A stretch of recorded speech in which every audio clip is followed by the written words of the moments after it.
नमस्कार दोस्तों।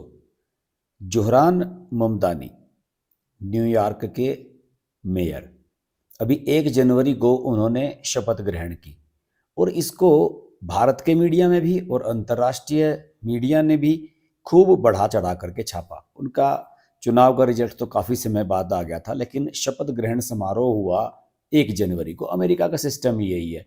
आपको याद होगा कि नवंबर के महीने में चुनाव जीत लिया था डोनाल्ड ट्रंप ने जब वो राष्ट्रपति बने थे, और जनवरी में उन्होंने अपने ऑफिस में काम करना शुरू किया था। वहाँ सत्ता का जो हस्तांतरण होता है, पावर्स का जो हस्तांतरण होता है, उसमें थोड़ा सा समय लगता है। तो कुछ प्रक्रिया वहाँ की ऐसी ही है।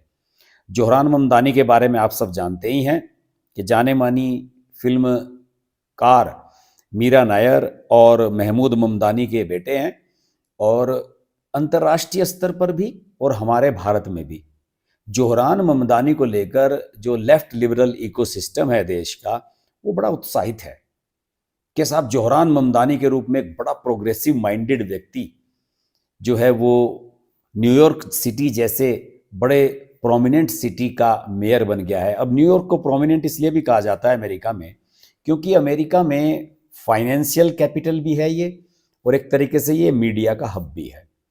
जैसे कि भारत में मीडिया मेन नई दिल्ली में है, लेकिन जो कमर्शियल कैपिटल इंडिया की है वो मुंबई मानी जाती है। लेकिन अमेरिका में न्यूयॉर्क दोनों का सेंटर है मेन रूप से। तो वहां का अगर मेयर कोई बनता है तो उस पर चर्चा हमेशा ही होती है, लेकिन इस बार ये चर्चा कुछ ज्यादा हो रही है। और मुझे इस बात का भी बड़ा आश्चर्य हो रहा था कि आखिरकार जोहरान ममदानी को लेकर के अंतर्राष्ट्रीय स्तर पर मीडिया इतना शोर क्यों मचा रहा है, और खासतौर से भारत के मीडिया ने तो आज तक, आप बताइए आप में से किसी ने भी कि इससे पहले न्यूयॉर्क के मेयर कौन थे या उनका चुनाव कैसे हुआ था, वो कैसे बने थे मेयर, अगर आप में से किसी को भी पता हो तो मुझे भी बताइए। लेकिन जोहरान ममदानी को लेकर शुरुआत से ही मीडिया में एक बहुत बड़ा हाइप है। सब लोग ये दिखाने की कोशिश कर रहे हैं कि जोहरान ममदानी के रूप में एक बहुत ही प्रोग्रेसिव माइंडेड, बहुत ही जिसे कहते हैं कि एग्रेसिव समाजवादी टाइप का व्यक्ति जो है वहाँ का मेयर बन गया है। और जब इन्होंने अपना कैंपेन किया था तो मैं आपको बताऊं कि उस कैंपेन में इन्होंने बॉलीवुड फिल्मों का इस्तेमाल किया था, शाहरुख खान की फिल्मों के विजुअल्स दिखाए थे। भारत के बहुत सारे वोटर्स रहते हैं अमेरिका में और न्यूयॉर्क में, उन सब के वोट हासिल करने के लिए इन्होंने बड़े जबरदस्त प्रयास भी किए थे। लेकिन दोस्तों, जोहरान ममदानी जैसे ही न्यूयॉर्क के मेयर बनते हैं, तुरंत भारत का लेफ्ट लिबरल इकोसिस्टम उनको लपक लेता है। आपको याद होगा कि आरफा खानम शेरवानी नाम की एक महिला पत्रकार हैं, और नरेंद्र मोदी बीजेपी के प्रति उनकी नस नस में जहर कूट कूट कर भरा हुआ है। तो वो हमेशा से ही उनको बड़ा प्रोग्रेसिव माइंडेड, और ये कह रहे हैं कि बड़ा हाई फाई एक नेता मिल गया है, और बड़ा ऐसा नेता मिल गया है जो अंतर्राष्ट्रीय स्तर का है। और मैं आपको बताऊं कि आरफा ने एक वीडियो भी बनाया था। उस वीडियो में आरफा ने ये कहा था कि साहब उमर खालिद दिल्ली दंगों के आरोपों में और तथाकथित झूठे आरोपों में जेल की 5 साल से सजा काट रहा है। सजा भी नहीं, मतलब अभी तो मुकदमा चल ही रहा है, उसमें जेल में बंद है। और दूसरी तरफ जोहरान ममदानी जैसा व्यक्ति जो है वहां का मेयर बन गया है। तो उन्होंने उनकी तुलना की थी। ये बात थी अक्टूबर के आसपास की, अक्टूबर नहीं नवंबर के आसपास की, और अब हम बात कर रहे हैं जनवरी में। अब देखिए कितनी इन लोगों का अंदर से कितना बड़ा गठजोड़ है।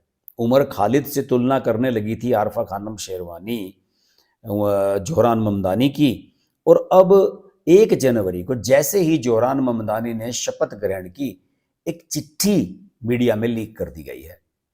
और वो चिट्ठी ये है कि उमर खालिद के जो माता पिता हैं सैयद कासिम रसूल इलियास और माता है उनकी साहिबा खानम, वो पिछले दिनों अमेरिका गई थी, शायद दिसंबर के महीने में अमेरिका गई थी ये दोनों लोग, और वहां पर इनकी मुलाकात जोहरान ममदानी से कराई गई थी। और जोहरान ममदानी ने उमर खालिद से सिंपैथी जताते हुए एक चिट्ठी उनको दी थी। हालांकि उस चिट्ठी का भारत में कोई 2 कौड़ी की भी औकात नहीं है, लेकिन मैं बताना चाहता हूं कि देश विरोधी ताकतें किस प्रकार सक्रिय हैं और किस प्रकार अंतर्राष्ट्रीय स्तर पर इनका नेक्सस है, और ये क्या प्लान कर रहे हैं। तो साहब दिसंबर में इनको चिट्ठी दे दी जाती है, और 30 दिसंबर को ही अमेरिकी सांसद, 8 अमेरिकी सांसद भारत के जो राजदूत हैं वहां पर विनय क्वात्रा, उनको पत्र लिखते हैं कि उमर खालिद के लिए जो है वो निष्पक्ष सुनवाई की मांग की जाती है उसमें, और ये कहा जाता है कि साहब ये बात सही नहीं है कि इतने लंबे समय से उमर खालिद को जेल में रखा गया है। अब आप सोचिए 8 अमेरिका के सांसदों को क्या पड़ी है कि वो इस तरीके से हमारे राजदूत को वहां पर चिट्ठी लिख रहे हैं उमर खालिद को लेकर। और जोहरान ममदानी की 2 कौड़ी का आदमी, अरे भाई जोहरान ममदानी से बड़ी नेता तो हमारी रेखा गुप्ता है जो दिल्ली की सीएम है, और ये जोहरान ममदानी को लेफ्ट लिबरल मीडिया इतना बड़ा हाईफाई आदमी बताने की कोशिश कर रहे हैं। अब इन सब लोगों ने मिली जुली जो गठजोड़ है इनकी, वो सामने आ गई है। दोस्तों 1 जनवरी को जोहरान ममदानी की शपथ होती है, 2 जनवरी को पत्र लीक होता है, 30 दिसंबर को 8 अमेरिकी सांसद पत्र लिखते हैं हमारे जो गवर्नर जो हमारे वहां पर एम्बेसडर हैं उनको। और अब देखिए कहानी क्या चल रही है। दरअसल मैं बताता हूं, ये एक अंतरराष्ट्रीय साजिश है। जॉर्ज सोरोस जैसे जो लोग बाहर बैठे हुए हैं, जो नरेंद्र मोदी को हटाने के लिए, बीजेपी को यहां से हटाने के लिए लगातार कोशिशें करते रहते हैं, इन जैसे लोगों को, ऐसे लोगों पर पैसा खर्च करने में 2 मिनट की देर नहीं लगती। जोहरान ममदानी, राहुल गांधी, ये सब एक ही थैली के चट्टे बट्टे हैं। और कुछ लोगों का तो ये कहना है कि इसमें राहुल गांधी का भी हाथ है। राहुल गांधी भी उस लॉबी का हिस्सा हैं जो जोहरान ममदानी को उमर खालिद वाले मामले में इन्वॉल्व करने का प्रयास कर रही है। हालांकि मेरा तो मानना यही है कि भाई ये बाहरी आदमी है, और जैसे कि बीजेपी के प्रवक्ता गौरव भाटिया को मैं सुन रहा था, उन्होंने कहा भी कि बाहरी व्यक्ति है, बाहरी व्यक्ति की हिम्मत कैसे हो गई हमारी बात पर बोलने की। और ये आप समझिए कि दिल्ली दंगों के आरोपी को आप उसके मुकदमे की बात कर रहे हैं, उसे छुड़वाने की बात कर रहे हैं, तो इसका मतलब आप भारत के इंटरनल मामलों में दखल दे रहे हैं। मेयर होता क्या है, एक छोटा सा नगर पालिका अध्यक्ष होता है जैसे हमारे यहाँ, वहां थोड़ा बड़ा शहर तो उसका मेयर हो गया, कोई वो दुनिया का राष्ट्र लीडर हो गया। और आपको मैं बताता हूं कि इस समय जो समीकरण बनते हुए नजर आ रहे हैं दोस्तों, कुरान पर हाथ रख करके शपथ ली है जोहरान ममदानी ने, और दंगों में आरोपी एक व्यक्ति को छुड़ाने की सिफारिश कर रहा है। आप समझ सकते हैं इसका माइंडसेट क्या होगा। आने वाले समय में जोहरान ममदानी जैसे लोगों को राजनीति में और ज्यादा बढ़ावा दिया जाएगा, ये आप तय मान करके चलिए।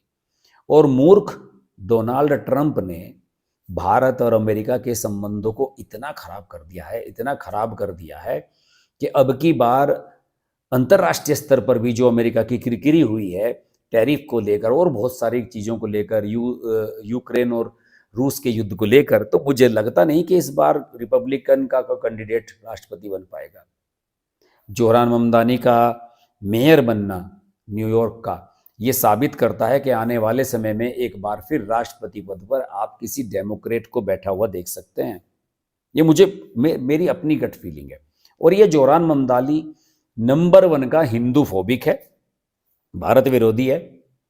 अपनी चुनाव के दौरान इसने मंदिरों में जाने का और मंदिरों में पूजा करने का बहुत बड़ा नाटक भी किया था। ये बड़ा नंबर 1 का नौटंकी है। और ये सिर्फ और सिर्फ दोस्तों साजिश ये की जा रही है कि उमर खालिद के मामले को एक अंतर्राष्ट्रीय स्तर का मामला बनाया जाए और इसका मुकदमा दिल्ली की अदालत में चलने के बजाय अंतर्राष्ट्रीय अदालत में चले। अंतर्राष्ट्रीय अदालत मतलब मीडिया के माध्यम से इसे दुनिया भर की अदालतों में, अदालत से मतलब जो होता है ना कि एक मीडिया ट्रायल जो होता है, उसमें इसको हाईलाइट किया जाए उमर खालिद का। उमर खालिद को बचाने की जबरदस्त साजिशें हो रही हैं दोस्तों। पिछले दिनों उमर खालिद को पेरोल मिला था अपनी बहन की शादी का, इससे पहले भी मिल चुका है, पता नहीं कितनी बहन है उसकी और कितनी बार वो पेरोल रहेगा। लेकिन मैं आपको बता दूं कि कोर्ट में हमारे यहाँ की जो अदालतें हैं वहां पर जिस प्रकार से उमर खालिद का मामला चल रहा है और जिस स्थिति में अंतर्राष्ट्रीय स्तर पर ये साजिशें चल रही हैं, उस तमाम माहौल में अगर उमर खालिद की जमानत हो जाए तो इसमें कोई आश्चर्य वाली बात नहीं होनी चाहिए। अंतर्राष्ट्रीय स्तर पर एक बहुत बड़ा नेक्सस भारत के खिलाफ काम कर रहा है, जो लगातार ये कोशिश कर रहा है कि नरेंद्र मोदी के कार्यकाल में जो बढ़िया काम हुए हैं उनको ओवरशैडो करने के लिए इस प्रकार के छोटे छोटे प्रकरणों को अंतर्राष्ट्रीय स्तर पर उछाला जाए। और इस पर उन्हें तो लगता है कि वो मोदी की छवि खराब कर रहे हैं, लेकिन पूरे देश का अपमान करने का, पूरे देश को दुनिया के कटघरे में खड़े करने का प्रयास ये सब लोग कर रहे हैं। इसमें हमारे आरफा जैसे मीडिया के लोग भी शामिल हैं और बहुत सारे मीडिया पर्सन्स हैं, सोशल मीडिया एक्टिविस्ट हैं, बहुत सारे यूट्यूबर्स इस पर वीडियो बनाएंगे। और आप देख लीजिएगा कि अमेरिका में भी जब 8 सांसदों ने पत्र लिख दिया है, तो आने वाले समय में अगर कोई डेमोक्रेट सत्ता में आता है या फिर अमेरिका के राजनीतिक हालात करवट बदलते हैं, तो उमर खालिद जैसे अनेक प्रकरणों को अंतर्राष्ट्रीय स्तर पर उछाला जाएगा। लेकिन इस सब से हमारी सरकार को होशियार रहने की आवश्यकता है।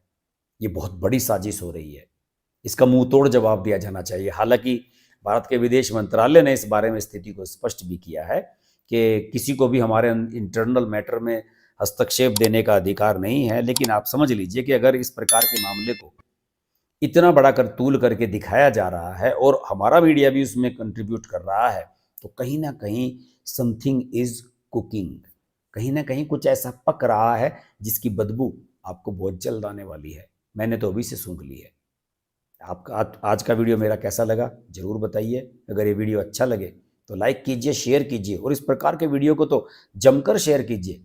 अमेरिका में हैं आप और राष्ट्रवादी हैं, भारत के समर्थक हैं, तो निश्चित रूप से इसे अमेरिका में अपने सभी दोस्तों में स्प्रेड कीजिए। नमस्कार। अगर आपको हमारी वीडियो पसंद आई तो वीडियो को लाइक करें, चैनल को सब्सक्राइब करें और नोटिफिकेशंस के लिए बेल आइकन को प्रेस करें।